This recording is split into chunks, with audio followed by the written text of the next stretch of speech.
Some key levels of resistance have been broken, and I think a lot of people are now wondering whether they should FOMO into the market or should they wait for a pullback, or even could it be a bull trap? So there's a whole lot that we have to cover, but you can see that the entire crypto market is green. So the green has continued. That is why I did warn yesterday. I still think that it's a little bit too early to flip short for those of you out there who are bearish and looking for lower prices. I said it would be a good idea though for to watch at $18,000 to $19,000 level, and to watch for potential weakness within that zone, and then take your profits if you have been long. So we will build onto that theory today, and without further ado, let's get started. So since I know a lot of people probably do feel some form of FOMO, let's look at Rect Capital over here with this tweet, and he says, if you're feeling the fear of missing out, then BTC is only up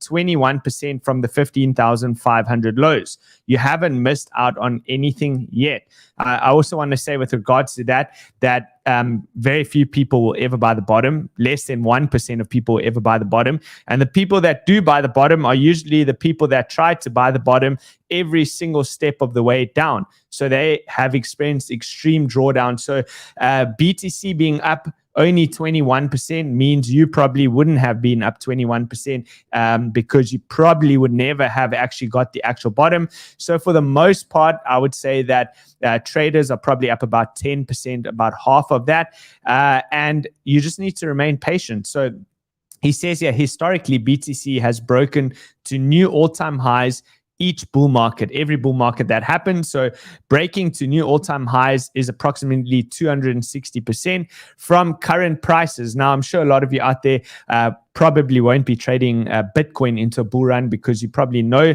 that there are higher returns that you can get elsewhere. But for the long-term hodl and for the safe little old lady strategy, that is probably the safer one to do. 260% is still a massive return on investment. So I'm not saying that we're going into a bull run, so don't panic and buy as I speak these words. Just stay put. I have a whole lot to show you, supporting cases for both the bullish and the bearish. But at the end of the day, it all comes down to probabilities, and you need to choose which probability you want to run with. I'll share my ideas and exactly what I'm doing, and then you can make your own decision from there. So here we have it. This is with the Bollinger Bands over here, still relatively tight. The Bollinger Bands are starting to open up on the weekly chart though, and the volatility indicator on the bottom is slowly starting to crawl up. But this is something similar that happened back over here. Let's just get them perfectly in line. So if you look over here, this is something similar that happened. So just because the volatility is moving up slightly now while price is crawling up, does not mean that it's completely immune from something like this happening. And when you look at these candles as well, when I take a look at this, when you have a clean, strong candle to the downside over here, that is referred to as an inefficiency candle. Now, those have a high probability of eventually being filled back. And here you have it. This would be the backfill. This is why this is such a strong resistance area. You're going to see a couple of other reasons why this area is super, super strong resistance. And it's going to be a lot of hard work for the bulls to get through this zone. And although a lot of people think that I'm some sort of a perma bear, I really hope that they can smash through this. It will make all of our lives a lot easier, especially here at Crypto Banter. A lot more energy in the office when things are bullish, and it's just an easier market to trade. Trading and making money in a bear market can be quite difficult for most, whereas in a bull market, you can just almost throw a dart at anything, buy and hold, and off it goes. So we're very, very far away from that happening. You still need to push up a lot more to get above these levels over here. So be careful that this is not going to turn from this zone, because if it does, that will start to look like quite a bad bull trap. So here you have it. Price came into the 21 exponential moving average. I've told you guys that I like that moving average a lot for the general market direction on a high time frame, you know exactly how to use it if you have been watching the show for quite a number of months. And then focusing on this, so far it looks like an incredibly strong push through, and I can't imagine how this will not close outside of this trend line with only 3 days to go before the weekly close. So I will be looking at CME as well, the futures, Bitcoin futures chart coming into the end of the week, because that's going to close obviously sooner. And then we can take a look at how that closes. I'll have to update you on my Twitter though, because it's only going to be much later on, and I'm not doing another show until then. Now, one of the biggest changes that I've seen is this. I brought this chart up about 4 or 5 days ago, and it's none other than the Lucid SAR, these little asterisks that you see floating down over here. You'll notice that this one has now punctured through, so it's come through, and the asterisk has now come to the bottom over there, which is actually in line exactly with that $15,500 level, which is the exact lows that we had. So what I would hope to see now is for us to continue to hold above this massive trend line over here, and for these asterisks over time to slowly start ticking on up towards the upside, and then they start to act as support. You will notice if I zoom out, of course, there have been times where you get fake out, which would be an example of this one over here. But look at the angle. This is the important thing, is look at the angle. This was angled down incredibly strong because we had a sharp sell-off. So it would be no surprise that you would have some sort of a snapback, which led to the Lucid SAR being broken back to the upside. The difference over here is this has started to flatten out. So if you look at the angle of this, again, it was still quite quite strong to the downside. And then since then, it started to roll through. And now we've broken it. So I would love to see if we started to form an accumulation phase like that, and price kind of oscillated within this area. And that's how we formed a major bottom. I don't by any means expect that we're going to go into a V-shaped recovery here and some sort of a massive rally. But it does just keep me on my toes, looking for potential bullish scenarios. So I told you it's one of the important indicators that I do focus on. You can see that the Bitcoin dominance on the daily chart over here shot massively towards the upside. I'm sure a lot of you noticed yesterday that during the rally, Bitcoin was up around 8%, and some of the altcoins were actually down about 1%. So Bitcoin definitely stealing the thunder. But if this is a real reversal and things are starting to switch, I would imagine that very quickly this money will start to flow into altcoins, because people seek more risk and higher reward. DEXI is squeezing into the major support zone. I covered it yesterday. I would anticipate over the next couple of days to possibly weeks that this is going to bottom out, and there will be a massive reaction to the upside. That will provide an opportunity for those who are looking to be safer with their entries into crypto to buy the pullback in crypto and equities. That is if it is even going to be a pullback and not a massive bull trap. So we'll cover the levels that you need to focus on, so as to be careful of that. ES1, so S&P 500 futures, didn't move nearly as much as Bitcoin. You can see struggling with its trend line over here. Did manage to close one daily candle above the 200-day moving average, which is the yellow one over there. Let's see if it can crack above this. If it can, next target becomes the orange line at 4,104. So watching that over there, here's the strong area of resistance, which I warned you guys. I said, be careful of this zone over here. This is now where if you had been long from about 16K up to this zone, you would have made some good profits. Consider taking some of those profits. Not financial advice. I'm not your financial advisor. It could run higher. Yes, it can. But if you want to do the smart thing that I've told you before, you buy support and you sell resistance. It's really as simple as that. And we're coming into resistance over here. You can see the strong underside resistance. But if price can start to hold above these levels, the entire picture begins to change. So I would love to see if, from a bullish perspective, if price could start to push up a little bit higher, get above this box over here, and then just consolidate for a while. So holding those levels, and then the next spike up over here, you can take out those lower highs to form a new high. At that point, I believe pretty much everyone's bearish bias should be gone. Once you make a higher high on a high time frame, like a 4 or 5 day or a weekly chart, most people should throw their bearish bias out of the window, and then you're looking to buy any pullback that happens from then onwards. This being a strong area of resistance, I would like to see this, the area that gets flipped into support. So it requires patience, because I know if price gets up to 23K now, people are going to go absolutely ballistic and start FOMOing in. But eventually there has to be some sort of a pullback between that 18 and 20K region, which gets tested as support. And then that would be your next high time frame, higher low, which would give you the opportunity to enter into the market. So from my side, from a spot trading position, no stress from my side, no FOMO, no stress. I'm just patiently waiting. And in actual fact, I do think it's more likely that the bearish scenario plays out, simply for the fact that the trend continues to remain to the downside. You have a strong downtrend, prices coming into resistance. With that strong downtrend, read a textbook. What happens next? Rejection. Usually that is what happens until the trend fails, and the trend only fails on a break above that zone. So keep a close and keen eye on that.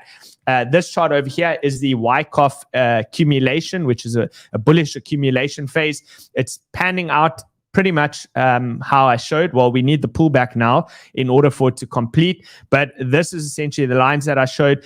Looking for a pullback, pretty much it can come anywhere into, it doesn't have to go exactly to where my line showed, but it can come back to the top of this this support trend line over here at about 17,600. If you see a pullback into that zone and it holds that area as support, then you might see the next phase E in a Wyckoff accumulation phase, which is where you start to see the next rapid move up. Next target becomes 21,796.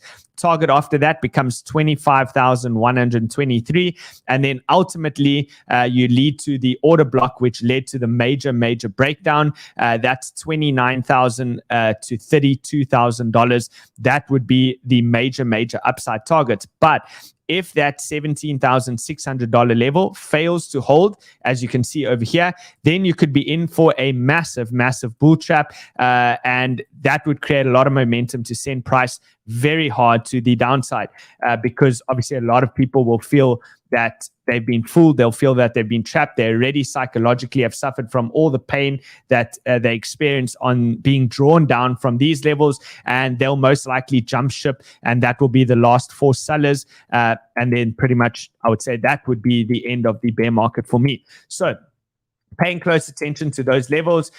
Here you have again Gert van Laken. I showed his Wyckoff yesterday, and he said confirmed Wyckoff accumulation range culminates in the start of phase E, which is the marker phase, which is what I just explained to you. And he says, notice how each LPS was higher, was a higher low under decreased volume. So you're looking at these, the LPS over here, LPS, all lower volume, and now the volume has spiked. So pretty much he's saying that essentially that would validate this Wyckoff accumulation phase, and says in the chart I included a volume analysis by which the key points are validated.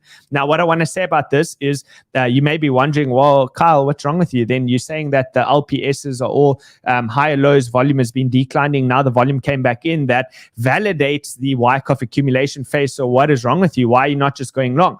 The reason why is because for me, it's I'm a price action trader. First and foremost, before anything else, price structure matters most to me, and therefore I need to see a break of structure. So you have down, lower, high, lower low, lower high, another lower low, and then this is where we are now. I need to see a break of structure. You see a break of structure, and then you buy that, the next pullback, and then off you go. That is the way that I trade. That is the safest way. It's very hard to go wrong when you do that. You might miss out on a little bit of opportunity, but when accounted for over time, who's going to be more right? probably the guy that focused on the price action trading and the actual market structure, higher highs, higher lows, lower highs, and lower lows. That is what you need to focus on when you get very fancy with all different types of indicators and Wyckoff accumulation distribution phases. There's a million ways to skin a cat. A terrible saying, but it's true. There's many, many different ways to do this. And as much as a science as it is, it's also an art. I like to keep the art and the science very, very simple. So here we have the inverted chart coming directly into that trend line. So far, it's breached it, but you need to wait for the close because I am on a 3-day chart, which means you still have 2 days and 42 hours. It's a long time. We just opened this candle and need to see how this candle closes over the next couple of days because it still could be a fake out. If it breaks this, I did mention to you guys before, well, that's fantastic. That just means that we have a new phase or a new range that we're going to probably be oscillating within, which is this zone over here. So it doesn't mean that it's straight to the moon. It just means that it's a slowdown of momentum, this being the momentum trend line. And I did mention that to you guys yesterday. Now, a little bit of the juicy stuff. We have a Rolex giveaway. It's quite a big deal. I don't know. I think it's quite a big deal. Not every day that you give away a Rolex. If you are interested, and if you're not interested, I don't understand why you'd not be interested because this is a lot of money, guys. I don't know. Personally, I've never spent this amount of money on a watch for myself. It's valued. I don't know if I'm actually I'm allowed to say the value, but you can look the watch up. There it is. It's got the name on it. I think it's called the Submariner. It's a Submariner Rolex. Feel free to go look it up. And the description is below on how you can win this. You would need to sign up to ByBit. Now, I just want to quickly address a lot of questions that I saw on Twitter when I made this tweet over here. So if you do want more information, go to my Twitter as well. Click the link below. You would sign up to ByBit. You don't have to use this link. If you already have signed up on one of my ByBit links, that's perfectly fine. Then you need to take a trade. It's fine if you trade spot. As long as you take a trade with money deposited into the account, you'll be entered. Each trade gives you an entry. And then during the month of February, we will announce the winner. So if you click on the video over here, let's just quickly do that. All right, give my video a like. There you go. Do me a favor, give the video a like. I'm the 222nd person to give it one. Click there you go, show more. And then if you just go down, there it is, ByBit Rolex, win a luxury Rolex live on the show. You must sign up with the link below, and you must also subscribe to this banter channel. So subscribe to the channel, and then to join the Discord, it's free alpha in there as well. That's another criteria. Click that link, you'll get into the Discord, and by using the sign up link, that also gets you access into the VIP part of the Discord, which is where I drop a lot of charts. Okay, that's it. I think that brings us to the end of the little Rolex show over there. Next, Bitcoin over here using the 1-day chart and the future distance from EMA. There it is. It's beginning to cross down. Remember, I've told you guys over the past 3-4 days, watch this area between 3 and 4.28. This is where you typically reject. And what would you know? It came straight into that zone, and consequently, it started to turn back down. The higher this gets up, the higher the probability for a short trade for me becomes, because this is simply, it shows how overextended price is from the exponential moving averages within the chart. So if that pulls down, it could still backfill and be a high low. That is a possibility, but nevertheless, it would be a good short trade opportunity. So I'll update you throughout the day on the Discord as well as on Twitter if I do decide to take the short trade. I'm just watching the low time frames for confirmed breakdown first. I don't want to front run momentum. That's how you get hurt. Okay, next. We have the 200-day moving average. This is on the daily chart over here. It is the blue one. I've shown you before. It's governed pretty much the whole trend down. Historically, in the bear market, once you break back above this and it angles back to the upside, typically you can experience quite big relief rallies or potentially even a bull run. So currently level to hold over here, I've marked off it's again going to be between 18.3 and all the way down to that 17.6, which is the 100 moving average over there. So just mark those levels off on your chart. And then I want to see if price can clear this. If I am to take a short and things look to be topping out, I may take the short with my stop loss above the 200-day moving average. Again, I just need to watch how things unfold, and I'll let you know my exact trigger plan once it arrives. Another thing that you need to see that's noteworthy, we've had this whole bear flag formation breakdown, bear flag formation. We've now come to the top of that flag, ascending channel flag, whatever it is that you want to call it. But look at the volume profile on the right-hand side. This area over here, strong volume around that $19,000 level, which led to the major breakdown, which took us to 15.5, and then we stuck around that $16,000 level. Okay, now this area is the point of control. What that basically means is the volume almost acts like a resistance zone over here. It requires a lot to get through, and with the RSI very, very overextended over here, I would definitely be careful on the long side, looking for at the very least a pullback, and at the very worst a complete trap situation like what we saw up over here. So let me just quickly turn that off and show you historically all the other ones. Okay, there they are. You guys have seen them before. So it's happened pretty much this entire bear market, rally to the top of the channel, biggest trap ever when you buy at these levels because it goes straight down, consolidates for quite some time, builds back up. This one didn't make it all the way to the top over there, but at the middle of the channel, massive breakdown. This one basically made it to the top, massive breakdown. This one made it almost to the top and big breakdown. And then here we are today. This one over here pretty much comes straight into the top, rejection out of that channel. It's something that you need to know, something you need to be careful of. Be patient out there. Wait for high time frame structure breaks. So what could potentially lead to a rejection? Well, the SEC has now charged Genesis and Gemini for the unregistered offer and sale of crypto asset securities through the Gemini Earn lending program. That's as per an SEC press release. And then here you have Dylan Leclerc.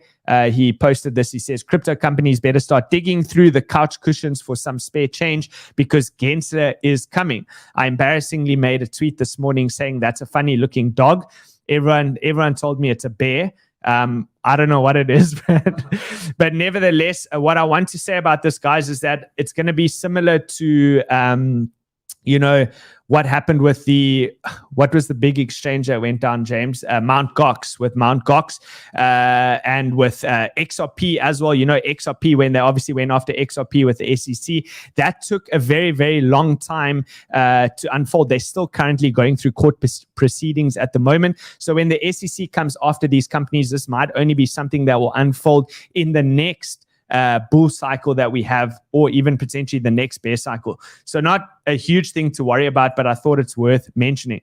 Another thing that I'm watching over here is the long to short ratio using GMX over here, so decentralized exchange. And at the moment you have 31 million to 99. I told you watch for a 1-to-4 ratio to look for an opportunity to go short. When I woke up early this morning, that 1-to-4 ratio was there. It was 30 to 120. So you can see that a lot of the longs are already starting to now take their profits and close those long positions out. The question is, will they flip it into a short position? I don't know, but I think that you're looking for a mean reversion trade, looking at that Fisher distance from EMA. That's overextended. You have the longs overextended against the shorts over here. It's an opportunity at least to make a quick trade to the downside. Okay, using this chart over here, spot traders, which is the orange line over here, continue to climb up. They haven't sold out yet. They've took a little bit of profits yesterday, but not to say that they're dumping by any means. Okay, the aggregate futures, which is stablecoin guys, the guys that are trading on leverage, that continues to pump. They've hardly taken any profits. And when you look at this chart over here, on the 1 hour, I'd pretty much just draw a trend line over here. I would, if you were running a short already, I would consider. Here you go. I would consider once you get near this trend line, which currently is coming in around 18,400, to start to tighten your stops, because it's highly probable that this is just going to be another higher low and this will bounce off of that zone. Okay, 4 hour chart over here. You got the cross. We got it a while ago, a couple of days ago. So that happened on January the 9th already, which is earlier on this week over here, which is the 50 EMA, the pink one over here, crossed above the blue. So I told you guys before as well what typically happens when you use this to gauge whether we're going into a bull run or into a bear market. Once you see this cross and price moves aggressively above those levels, then typically you experience some sort of a pullback into that zone at the very least. So these moving averages will, of course, start to go up. You start to clear major resistance. Price extends far over that level. Expect there will be a major pullback into those supporting levels, which you can see the daily supply, which should flip into supporters around 18,100. So let's just be patient. I'll be watching the market carefully, but it is going to be decision time very soon. You're going to have to make a call whether you're going to enter into the market probably within the next 2 weeks. If we start to break those high time frame resistances, I would say you got about 2 weeks and you'll have to make the decision of if you're going to enter or not. Okay, very low time frame. You can see I gave this as the additional range. I said yesterday, if you can hold above this level, then pretty much didn't give you much of a chance because that was a straight 1 hour green candle right to where we are at the moment. And we might consolidate. If it consolidates again like it did over here, you might see the same thing, one more rip to the upside. That's why I want to be careful on shorting and not short too early. But with that being said, you can see the 4 hour BBWP, which shows the expansion of that volatility. It's incredibly heated. All these red bars essentially show that this move is pretty much it's nearing its end, at least on the low time frames, and there would be some sort of a pullback that's required. 8 hour still has a little bit to go. I'd imagine, let's see the 1 hour. The 1 hour probably also look at that red. So these are very extended moves at the moment. Okay, lastly, I wanted to touch on the BGB token. I'm not telling you to buy the token by any means. This is the Bitget token. I'm just mentioning it because if you do actually hold this token, Bitget recently came out with a staking program. Pretty much you can put that in. You need very little. If you look at the price of it now, it's 18 cents for a BGB token. And if you look over here, the lowest staking value, you only need 5 of those and you can stake. Okay, so check that out. Go through to the page, check out their staking program. And then I don't know if I can confirm this yet. We're just waiting for final confirmation. But for those of you who have Bitget accounts, we might potentially be getting a second Rolex as well, a different looking one to the one that I've shown you in the tweet and in the show today. So if you don't have one, consider getting a Bitget account because there you have double the chance to win on that competition, of course. And guys, I think that brings us to the end of the show. Thank you all for watching. Please give the video a like, hit the bell notification, and make sure that you are subscribed to the channel. I will see you all on Discord and on Twitter. Have a fantastic weekend. Don't let the FOMO get to you. Just constantly look at the high time frame structures and understand that market professionals or professional traders don't counter trade the trend. They would be waiting for the weekly to be in an uptrend, the daily to be an uptrend, and the 4 hour before they start to build investment positions. That is what a professional would do. And I would usually front run that with my own trading style. I'll let you know so you don't need to worry about being late to the party. If anything, this could be a mega bull trap, just like we saw at 48K. So be very careful out there. I appreciate all of you. Thank you so much for watching. Have an absolutely stellar day and a stellar weekend. And I'll see you all on the next video. Cheers for now.